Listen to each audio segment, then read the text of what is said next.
Hi అండి అందరికీ. అందరు ఎలా ఉన్నారు? నేనైతే చాలా బాగున్నాను.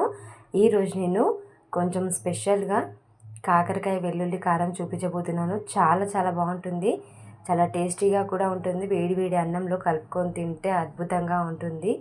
ఇది పప్పుచారులోకి సైడ్ డిష్గా కూడా చాలా బాగుంటుంది. రసంలోకైనా పప్పుచారులోకైనా చాలా టేస్టీగా ఉంటుంది. దానికి ముందుగా ఇలా కాకరకాయలు తీసుకొని అందులో ఉన్న గింజలు అనేది సపరేట్ చేసుకోవాలి. ఇవి అస్సలు పాడేయద్దు. వీటిని కూడా మనం యూస్ చేస్తాము, చెప్తాను నేను. తర్వాత కాకరకాయల మీద ఇలా బరకగా ఉంటుంది కదా, అది మొత్తం ఇలా గీకేసుకోవాలి. తర్వాత అందులో ఉన్న గింజలన్నీ తీసేసుకోవాలి. ఇలా కట్ చేసుకుంటే సరిపోతుంది. మీకు కావాలంటే చిన్న కాకరకాయలు ఉంటాయి కదా, కొంచెం అవైనా తీసేసుకోవచ్చు. లేదంటే వీటిని ఆఫ్ అయినా చేసేసుకోవచ్చు. ఇలాగైతే బాగుంటుందని నేను ఇలా అన్నీ కట్ చేసి పెట్టేసుకున్నాను. ఇలా కట్ చేసి పెట్టుకున్న వాటిని ఒక గిన్నెలో వేసేసుకోవాలి. ఈ గింజలు కూడా మనకి యూజ్ అవుతాయండి, అస్సలు పాడేయద్దు. ఒక గిన్నెలోకి కాకరకాయలు తీసేసుకొని అందులోకి కొంచెం పసుపు, ఉప్పు వేసేసుకొని మంచిగా కలిపేసుకొని మూత పెట్టేసుకొని మనం కొద్దిసేపు అలాగే పెట్టేసుకుంటే అందులో నుంచి వాటర్ అనేది వస్తుంది, చేదు అనేది పోతుందండి.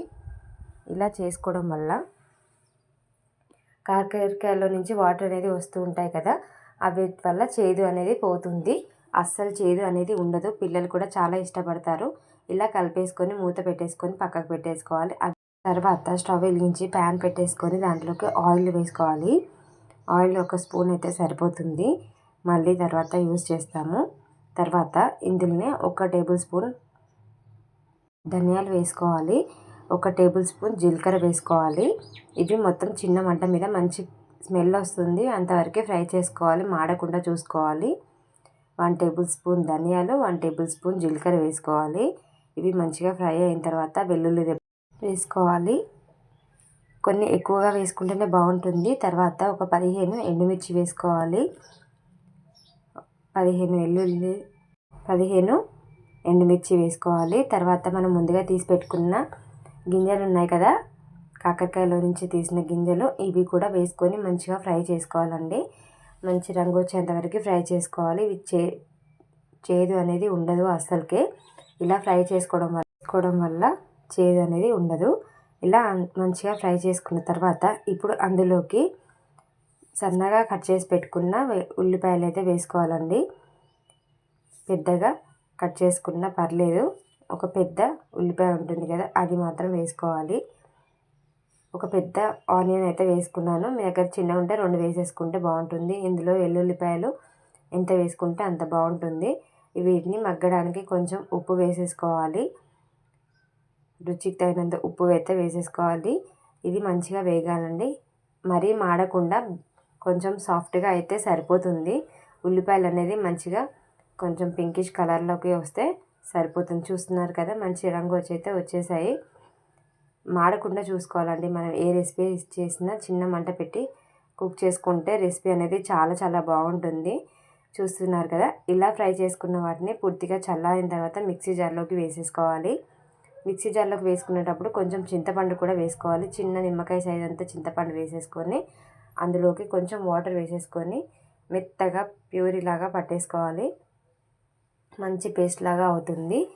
ఈ పేస్ట్ చూసారా, ఇలాగా పట్టేసుకోవాలి. దీన్ని చాలా సాఫ్ట్గా ఉంది చూసారా.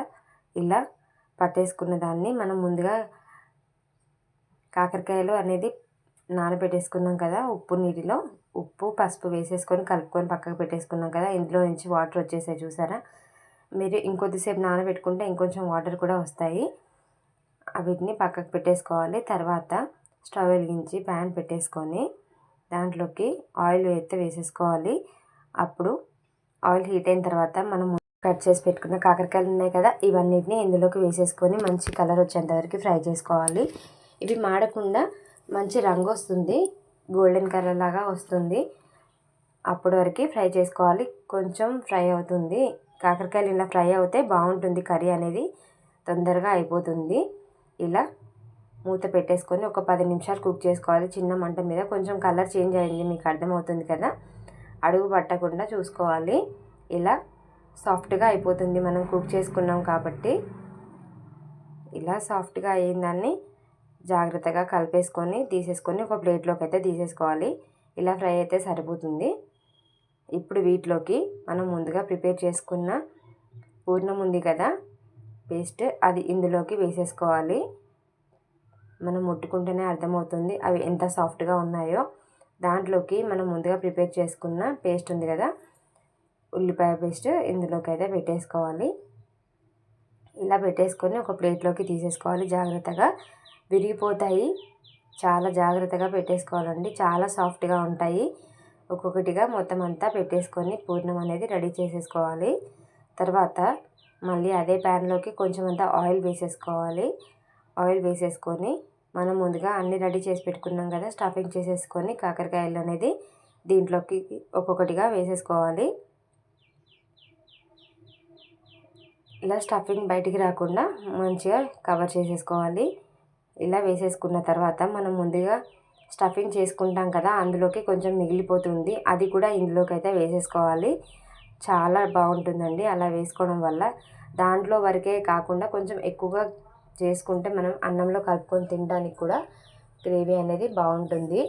ఇలా గ్రేవీ ఈ కలర్లో ఉంది కదా, మనకి మొత్తం పూర్తయ్యే వరకు మంచి రంగు వస్తుంది. కొంచెం కలర్ అనేది చేంజ్ అవుతుంది. టేస్ట్ చాలా చాలా బాగుంటుందండి. ఇలా ఆయిల్లోకి వేసేసుకొని మెల్లిమెల్లిగా కలిపేసుకోవాలి. మూత పెట్టేసుకొని ఒక 10 నిమిషాలు అయితే కుక్ చేసుకోవాలి. తర్వాత మళ్ళీ మూత తీసేసుకొని మళ్ళీ ఒకసారి కలిపేసుకోవాలి. ఇది మాడకుండా చూసుకోవాలండి, మాడితే మాత్రం టేస్ట్ మొత్తం పోతుంది. కలర్ చేంజ్ అవుతుంది, మాడడానికి కలర్ చేంజ్ అవ్వడానికి డిఫరెంట్ ఉంటుంది కదా. ఇలా మొత్తం అంతా కలిపేసుకోవాలి. ఆ గ్రేవీ అనేది కలర్ చేంజ్ అవుతుంది. ఇలా చిన్న మంట పెట్టుకొని ఓపికగా చేసుకుంటే అద్భుతమైన రెసిపీ అయితే మన చేతిలో ఉంటుందండి. చాలా చాలా టేస్టీగా ఉంటుంది. ఇలా మంచిగా కలిపేసుకొని మంచి రంగు వచ్చేంత వరకు అయితే ఫ్రై చేసుకోవాలి. చూస్తున్నారు కదా, మూత పెట్టేసుకొని కుక్ చేసుకుంటే ఇలా వచ్చేస్తుంది. ఇది మాడలేదు, కలర్ చేంజ్ అయింది గ్రేవీ అనేది. ఇలా ఆయిల్ అంతా సపరేట్ అయింది, చూసారా? చూస్తుంటే మీకు అర్థమవుతుంది కదా. స్మెల్ అయితే అదిరిపోతుంది, ఇంట్లో అంతా గుమగుమలాడిపోతుందండి ఈ కర్రీ చేసేటప్పుడు అయితే. ఇలా అయిన తర్వాత స్టవ్ ఆఫ్ చేసేసుకొని సర్వ్ చేసేసుకోవడమే. వేడి వేడి అన్నంలో సర్వ్ చేసుకుంటే ఎంతో టేస్టీ అయిన కర్రీ అయితే రెడీ అయిపోతుంది. కాకరకాయ వెల్లుల్లి కారం అయితే రెడీ అయిపోతుందండి. వేడి వేడి అన్నంలోకి సర్వ్ చేసుకుంటే అద్భుతంగా ఉంటుంది. ఈ రెసిపీ అనేది 3-4 డేస్ వరకు అయితే పాడవదు. మనం 3-4 డేస్ అయితే ఎంజాయ్ చేయొచ్చు. కానీ మాకైతే ఒక్క రోజులోనే ఖతం అయిపోయింది, అంత టేస్టీగా ఉందండి. తప్పకుండా ట్రై చేయండి. చాలా సింపుల్గా ఎలా చేసుకోవాలో చూసారు కదా. ఈ వీడియో నచ్చితే లైక్ చేయండి, షేర్ చేయండి ఫ్రెండ్స్. అన్నంలో కలుపుకొని తింటే చాలా చాలా బాగుంది. రసంలోకి అయితే ఇంకా బాగుంటుంది సైడ్ డిష్గా. చూస్తుంటేనే నోరు ఊరిపోతుంది కదా. ఈ వీడియో చూసిన ఏమంటే రెడీ చేసుకోండి. ట్రై చేసి ఎలా వచ్చిందో చెప్పండి friends. Thanks for watching. Bye bye.